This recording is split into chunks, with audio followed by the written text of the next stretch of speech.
are not tired. You're not burnt out. You are bored. Look at your life. You have infinite food in your fridge. You have a machine that controls the temperature of your room. You have endless entertainment in your pocket. You are living the life that emperors and kings would have killed for. Yet, you are miserable. Why? Because a zoo animal is safe, fed, and comfortable. But it is not happy. Humans were not built for comfort. We were built for struggle. Your brain is designed to solve problems, to hunt, to survive. When you remove the struggle, you don't get peace. You get rot. You have traded your primal strength for a heated seat and a subscription service. And deep down, you know it. You feel the weakness in your bones. In this video, I'm going to show you why comfort is the most dangerous drug on earth and how to detox before it kills your spirit completely. The biological betrayal. To understand why you are weak, you must first understand the machine inside your skull. You often hear people say they want to be happy, but your brain does not care about your happiness. It cares about one thing only: survival. And to your primitive brain, survival means conservation of energy. For 99% of human history, we lived in a world of extreme scarcity. Food was rare. Heat was a luxury. Physical exertion was a risk. If your ancestor ran 5 miles for no reason, they burned precious calories that they might not be able to replace. In the Ice Age, unnecessary movement meant death. So, nature installed a governor in your mind, a biological software designed to keep you still. When you feel lazy, that is not a character flaw. That is millions of years of evolution doing exactly what it was designed to do. It is your brain shouting, "Save your energy. You might need it to fight a tiger tomorrow." But here is the tragedy. The tiger never comes. We are running ancient software in a modern world. We have built a civilization of infinite calories and zero physical demands. We have elevators, cars, delivery apps, and temperature control. We have successfully engineered effort out of our existence. And because of this, the safety mechanism that once kept us alive is now killing us. When you stop moving, your body does not just rest. It begins to dismantle itself. Bones become brittle. Muscles atrophy. The cardiovascular system weakens. But the damage to your mind is far worse. Without the chemical release of struggle, without the dopamine earned through effort and the serotonin earned through overcoming pain, your brain starves. It withers into a state of anxious, depressive fog. You are not depressed because life is too hard. You are depressed because life is too easy. You are suffering from the toxicity of comfort, the cycle of empires. History is not a straight line. It is a circle. And if you look closely at the circle, you will see a terrifying pattern. Every great civilization follows the exact same life cycle. It starts with struggle. A group of people, hardened by a harsh environment, band together to survive. They possess discipline, courage, and a unified purpose because they have no other choice. This struggle creates strength. That strength builds an empire. It builds roads, aqueducts, laws, and armies. It conquers chaos and establishes order. But then the paradox kicks in. The empire becomes successful. It becomes wealthy. It becomes safe. And in this safety, the rot begins. Look at ancient Rome. In the beginning, the Romans were warrior farmers. They were tough, austere, and disciplined. But as wealth poured in from the provinces, they stopped working. They stopped fighting. They outsourced their war to mercenaries and their labor to slaves. They became obsessed with comfort. They built massive bathhouses, hosted endless feasts, and distracted the masses with the Colosseum, bread and circuses. Give the people free food and entertainment, and they will not notice that their world is burning. Does that sound familiar? We are living in the modern Rome. Our bread is DoorDash. Our circus is TikTok. We have outsourced our survival to a complex global supply chain that we do not understand and cannot control. The Roman philosopher Seneca saw this coming. He warned that luxury is the caretaker of vices. He knew that a man who sleeps on a soft bed every night eventually forgets how to stand on hard ground. And when the barbarians finally came to the gates of Rome, they did not find a city of warriors. They found a city of spectators. They found a people so addicted to their own comfort that they lacked the will to defend it. We are standing at the same precipice. The cycle is turning. The good times have created weak men, and we all know what comes next.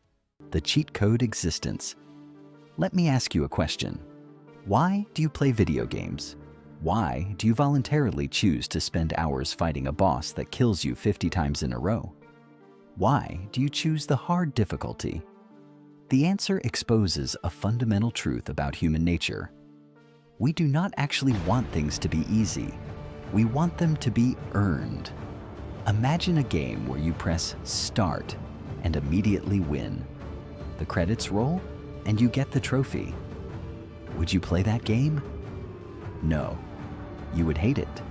It would be boring, meaningless, and insulting to your intelligence. Without the possibility of failure, success feels like nothing. Yet, this is exactly how you are trying to live your real life. You are trying to use cheat codes for everything. You want the physique without the sweat, so you look for pills. You want the relationship without the vulnerability, so you swipe right. You want the knowledge without the study, so you watch a 15-second summary. You have engineered all the friction out of your life, and in doing so, you have engineered all the value out of it too. Value is mathematically tied to difficulty. Gold is valuable because it is hard to find. Air is vital, but it is free, so you don't appreciate your next breath until you are drowning. By removing the struggle, you have crashed the economy of your own dopamine. You are flooding your system with unearned rewards. You are eating the digital equivalent of pure sugar for every meal, and you wonder why you feel sick. You wonder why you feel empty. It is because you are living a cheat code existence. You are winning every battle without lifting a sword. And deep down, your subconscious knows the truth. You didn't earn any of it. You are not a conqueror. You are a tourist in your own life. The glass generation. The ultimate price of comfort is fragility. When you live your entire life in a padded room, your skin gets thin. You lose your calluses. You lose your armor. And because you have no armor, the slightest touch of reality feels like an assault. We are witnessing the rise of the glass generation, a generation that shatters at the first sign of resistance. Look around you. People are offended by words. They are traumatized by opinions. They crumble under workloads that their grandfathers would have considered a vacation. We have become allergic to the very friction that makes life real. This is not entirely your fault, but it is your problem. You have been domesticated. Think about the difference between a wolf and a pug. The wolf is scarred, hungry, and dangerous, but it is free. It is capable. The pug is well-fed, safe, and comfortable, but it can barely breathe. It cannot survive without a master. You are becoming the pug. You are trading your autonomy for safety. You are letting the system chew your food for you. And the terrifying truth is that chaos is coming. Life is cyclical. Good times create weak men, and weak men create hard times. The bubble of comfort you are living in is not a permanent state. It is a historical anomaly. It will burst. When the heater breaks, when the food delivery stops, when the internet goes down, who will you be? Will you be the person who can build a fire and solve the problem? Or will you be the person who curls up in a ball and waits for an app to save them? Comfort has tricked you into thinking you are a god because you can summon pizza with your thumb. But in reality, it has turned you into an invalid. You are not powerful. You are just well-serviced. The Antidote. So how do you fix a broken spirit? How do you escape the comfort trap? You do not do it by thinking. You do it by doing. The antidote to fragility is voluntary hardship. You must reintroduce friction into your life on purpose. You must simulate the struggle that civilization has stolen from you.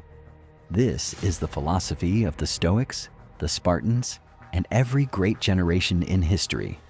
They understood that comfort is a slow poison, and the only cure is a controlled dose of pain. Start small, but start today. Take a cold shower, not because it's healthy, but because your brain screams no, and you do it anyway. That split second of hesitation before you turn the handle, that is the weakness leaving your body. That is you regaining control over your primal software. Lift something heavy. Run until your lungs burn. Read a book that is too difficult for you. Sit in silence without your phone for 30 minutes.